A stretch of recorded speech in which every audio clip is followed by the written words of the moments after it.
Hello and welcome. This is TVC News at 7. The Nigerian Civil Aviation Authority has initiated maximum enforcement action against Kenya Airways for many consumer protection infractions. Among the infractions is the airline's refusal to tender an official apology, refund, and compensate a Nigerian traveler, Gloria Omishiri, within 48 hours. According to the NCAA, while the airline requested an extension of 1 hour after 48 hours elapsed, it failed to comply with the agency's determination. The Director of Public Affairs and Consumer Protection, NCAA, Michael Achimogu, the legal department of the NCAA, has been put on notice. In an earlier meeting, the Kenya Airways country manager in Nigeria had admitted that Ms. Omishiri was wrongly boarded and that staff misconduct in Nairobi violated airline policy. Despite NCAA's refused to update its misleading public statement on the incident. The NCAA also cited other infractions, including failure to compensate passengers for a 7-hour flight delay and unresolved issues regarding lost baggage and unpaid funds. Well, let's bring in our reporter, Uloma Onyemachi. She joins us from the nation's capital, Abuja. Uloma, can you provide more context on this consumer protection infractions committed by Kenya Airways that led to the Nigerian Civil Aviation Authority's enforcement action?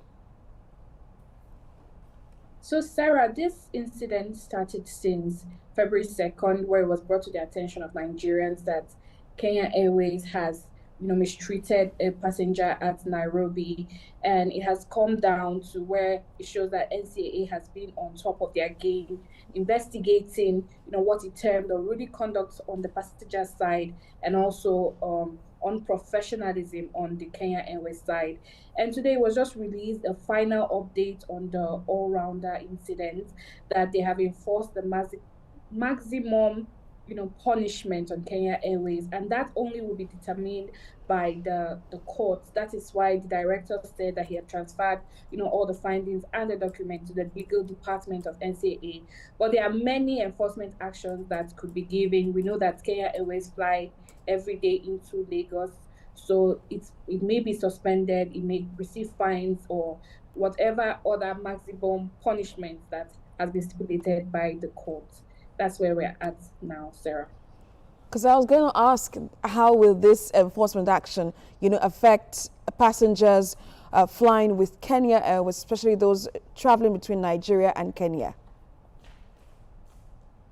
Well, it's bound to cause some sort of, business infraction, as you've already stated, because there are a lot of people for Kenya Airways to be having daily flights to Nigeria. We have seen that a lot of people move in and out, and it's also a midway to other countries, like the incident that happened with Miss Gloria. She was moving from Lagos to Nairobi to Paris and then Manchester.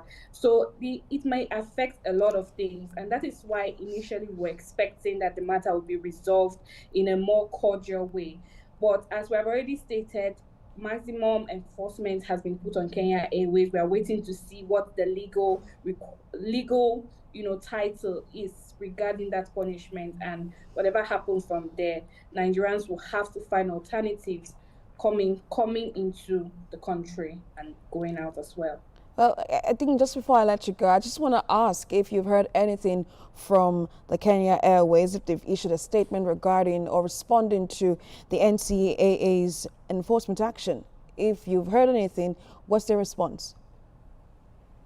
The last statement that was issued, Sarah, was the one in response to what was shared. That's on February 2nd. And that is exactly what caused this action to be taken against them, because according to the director, the statement was misleading because they said the lady threw her sanitary towels at the customer service, but that was false. And also they were asked to go back and get more information.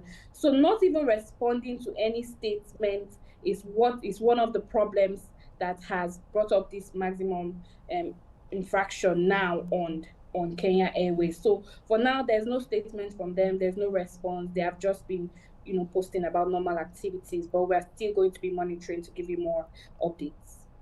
Uloma Onyemachi, our reporter in the nation's capital, Abuja, will definitely bring you back if there are updates to keep us updated with any of the latest developments.